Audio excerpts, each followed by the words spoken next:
everyone, welcome to my channel today. I'm Tara with Piece of Tara Artistry. Thank you for joining me. So today I'm going to be doing a texture piece, but I am going to be prepping my canvas ahead of time for my background. So what I'm doing here is I'm just painting the canvas. This is just a paint sample that I got from my local hardware store, and it is actually one of the colors I'm going to be using in my texture flowers. So I wanted this to be part of the base, so I'm going to be adding a crackle paste over top. So the crackle paste is just going to be a white opaque color, but you're going to be able to see this color through the cracks. So I wanted there to be kind of a little bit of dimension. I didn't want it to be just white over white cracks. So that's why I'm prepping it this way. I did do a couple coats, let it dry, and now I'm going to add this Tri-Art Crackle Ground. You can get this at Fluid Art Co. And what you do is just basically spread it on. You can put it on and tilt it around, but I found I needed kind of a thinner layer. So the thinner the layer is, the smaller the cracks are going to be. The thicker the layer, the bigger the cracks. So I wanted them to be kind of like a smaller, so I did go ahead and just layer it on thinner. So these are some of my supplies. I love these disposable paper palettes. I got this one, I think, at Hobby Lobby, but you can pretty much get them anywhere. You can see that they're kind of a coated paper, so that when you add in your paste and your paint, it doesn't seep through and ruin the paper. And then this is the molding paste I'm using. This is the Golden Extra Heavy molding paste. And what I like about this is that I can use a thinner paint with it, and it's not going to ruin the integrity of my flowers. These are some of my palette knives. These are the ones I kind of picked out, I thought I would use. And I got many of those at the Fluid Art Company as well. So I went to the hardware store and I was looking for colors, and I just grabbed a bunch of paint swatches that I thought I would like. And then I just got some samples. And so those are the colors that I'm going to be using in this one. Now I'm trying to decide which palette knife to use here. I wanted a bigger flower. And so I grabbed the bigger of the two, and I was kind of placing where I wanted it. And now this is the paste. It's basically just a small amount of that paint mixed in that I did pre-mix up the day before just so that I was ready. While I was waiting for that crackle paste to dry, you have to let that dry for 24 hours. So here I'm loading my palette knife up and kind of smoothing out the paste a little bit, making sure there's not a lot of air bubbles and it's a creamy consistency. And then as I load this up, I'm going to continue to pull more and more paint onto the palette knife. And what that does is it helps it to become smooth, and you want it to scrape both edges because you want a rounded area. See how that's kind of rounded? And you just want to make sure that you have enough so that you get a really nice consistent flower, and it's a smooth flower. So here I'm going to add in, so the center of my petal is going to be the point, and the back end is going to be the edge of the flower, but I don't like this. I don't like the length of that flower. I don't like that it's super long petals. I think for it's not the petal I was kind of going for. So what I did is I got my little spray bottle of water, and you can just go ahead and spray and wipe that right off. Comes clean. And then I'm going to grab my little bit smaller palette knife, and this one is a little bit wider at the base, so you kind of have to load it a little bit more, but I really like the petal that happens here. So you're loading your palette knife, you're scraping your edges, you're pushing down, and as you pull back, you're pulling up at the end. So if you pulled straight up right away, it would be kind of these misshapen flowers. So you want to push down and pull back and up at the end. So that's basically this flower. I am going to show you several different types of flowers. So this next one, I'm going to use the same color. So basically I'm doing 3 of each type of flower that I am kind of showing you here in different colors. So this is a rounded palette knife, and you're just kind of loading the tip of that palette knife up, and you're gonna push down and almost kind of round it, push down and then round a little bit and then up right away, so that you get kind of these more rounded petals, because I'm going to kind of do more of like a rose pattern on this one. So this one is going to be 5 around the edge, 4 in the middle, and then 1 dead center. And you'll see that I'm going to use a end of a palette knife to make that happen.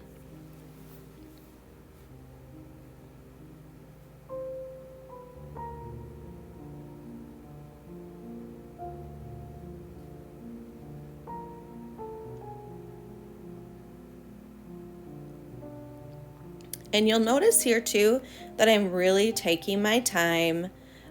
This is now going to be sped up, but I wanted to show you real time as well, because this piece took me probably all in total, I want to say like 5.5 hours to do. 4 hours of just adding the paste to, but you know, the other prep work involved as well. So this, you just really want to take your time. So see, I switched my palette knife for that center.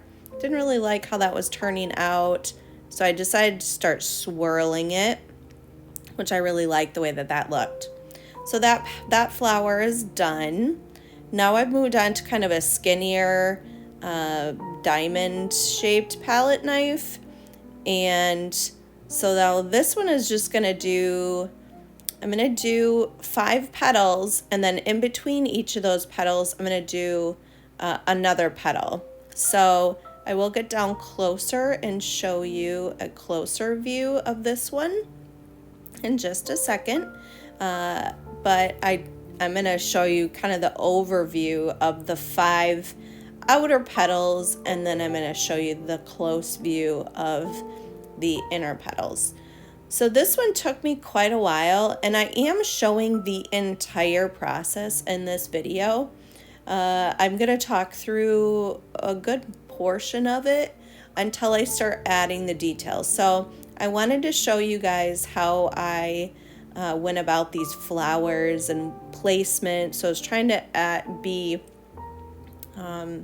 aware of my color placement, where I'm placing these flowers so that it's balanced, because you got to really be concerned about balance when you're looking at your composition. So I wanted the colors to be balanced, and I usually like to work in odd numbers, so I did an odd number of each flower. So here I am, I did the 5 outers, and now I'm going in between each petal, and I am making kind of adding to that petal, kind of adding a little bit more dimension, like there's outer flowers and more central flowers. And so I really liked how that turned out. If you go on Instagram, you see tons of people doing this, and I was really excited to try it, and it's definitely harder than it looks. I did sit one day and just practice. So I just got my modeling paste out, and I got all of my different palette knives that I have, just to see what kind of petals each palette knife creates, because that's another thing, is that each palette knife is going to create kind of something different. And so that's what I wanted to show you guys in this video, that having a variety of palette knives is going to help you to create a variety of different flowers. You don't need a lot. Maybe like, I would start off with just a couple, like starting with just one and just seeing what that one will do is great. I got a set from Fluid Art Co. Maybe like a year and a half ago. And it came with like quite a few palette knives. And I have to say that every single one of the palette knives that I have in there, I use pretty often. I really like them. So if you're looking to get a nice palette knife set, you can head over to their website. They do sell them individually, but they also do sell them as a set. This is a different palette knife here. It's going to be a bigger flower, a bigger petal, kind of a wider petal, fatter petal, because it's got a wide midsection. So to get your petals to be nice and even, you got to really load up your palette knife. So, I mean, if you look, I have small hands, but if you look, that darkest flower is about the size of my hand. So that's how big these flowers are. And so I wanted them to all be like different sizes as well. So I didn't want it to be just totally uniform. So I am just, continuing to add in these different flowers. This I have found a plastic palette knife because I needed something smaller. So I'm just using the end of this plastic palette knife to do one of these smaller roses. And again, I can't stress enough, just looking around and seeing what types of tools you might have in your studio. I was actually looking for just a small popsicle stick because that's what I was going to use, because the head of it was very similar to that rounded plastic palette knife. So, but then that one kind of showed up, and so I tried that and I really liked how that worked. So, but I think that a popsicle stick, a small popsicle stick, one of the really little ones, would have worked just the same. So here I'm using, this is more of kind of a off-white color, I think it's called Barely There or something like that, as one of my colors here, doing that same flower that I did in the other colors. And so now I'm moving on. See, here I am again. I've got a different palette knife for this one. And I think that this one, I was trying to do a little bit bigger. I don't know. I was just trying to see what all I could use. I actually liked that one, but I do go back to that plastic palette knife when I'm just using it to make these little circular petals in my like detail section of this. So I am going to, I'm talking through this part, but once it gets to the detail section where I'm just placing petals all over the place and filling in the space, I'm just going to let you guys watch that, put it to music. You can fast forward to the end, do whatever you want, but I wanted to leave it in here so that people who are very visual learners could watch that, which is what I am. I'm a very visual learner, so watching placement and seeing how they're placed and how the colors are balanced is really, really important to me in my learning process. So I wanted to keep that in for those of you who are more visual learners, so that you guys can benefit from this as well. But here's the detail section. I think I do maybe one or two more little flowers. I'm not really sure. I can't remember. But then I'm just going to start pretty soon. Oh, here's some petals that I want to show you. These, I'm using a bigger palette knife here to make larger petals. And then I switch it up and I use my smaller palette knife here to make smaller petals. So using different size palette knives will give you different size petals as well. Or you could just load the very tip of your palette knife if you just have one size palette knife. Loading the full palette knife versus just the tip of the palette knife will cause you to be able to make different size petals as well. So I think I am going to let you guys watch the rest of this. This actually I did it in 2 sections. So here coming up pretty soon is when I decide that I'm gonna call it a day. I think I'd been working for a couple hours on these and needed a little break.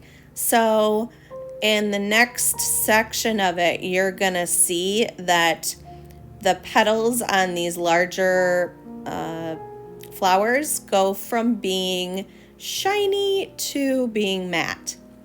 So that's how these dry. They dry pretty matte.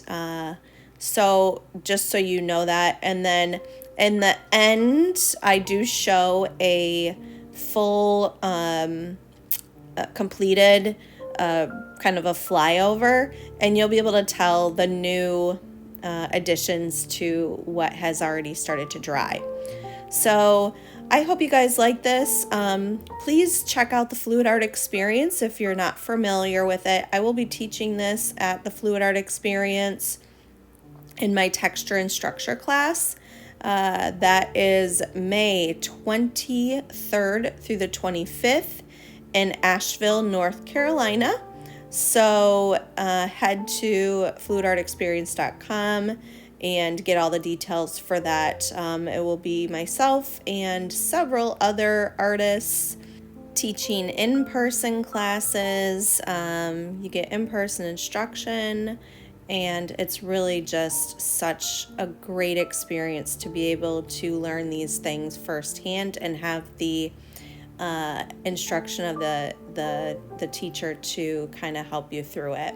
So, all right, guys, I'm gonna fast forward basically through this and let you watch the rest of it. I hope you enjoyed this video. Please let me know if you guys like this content, if you want to see more of this content. I definitely get more views on my other fluid art content, but if this is something that you guys want to continue seeing, please let me know.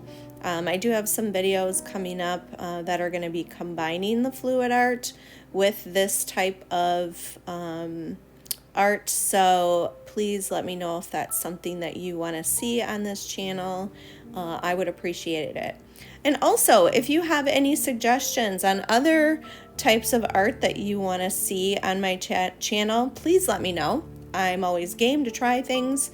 I love working with new and different mediums, so this has actually been so much fun for me to learn. Okay, guys, so I will let you watch, and I will see you at the end for the results of this one. Please like, share, subscribe, guys. Hit that notification bell so you're notified each time I put out a new video. And please comment any questions that you have. I do read and reply to every single comment. So, okay, guys, have a good one, and I will see you at the end.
so here she is. You can see some parts are matte and some are glossy. All those glossy parts will dry matte, but I really liked this piece. Let me know what you think. She is for sale, and I will be framing her in a frame that is the same color as the spinner. So if you're interested, let me know. I hope you guys have a great day, and thank you again for joining me. Bye, y'all.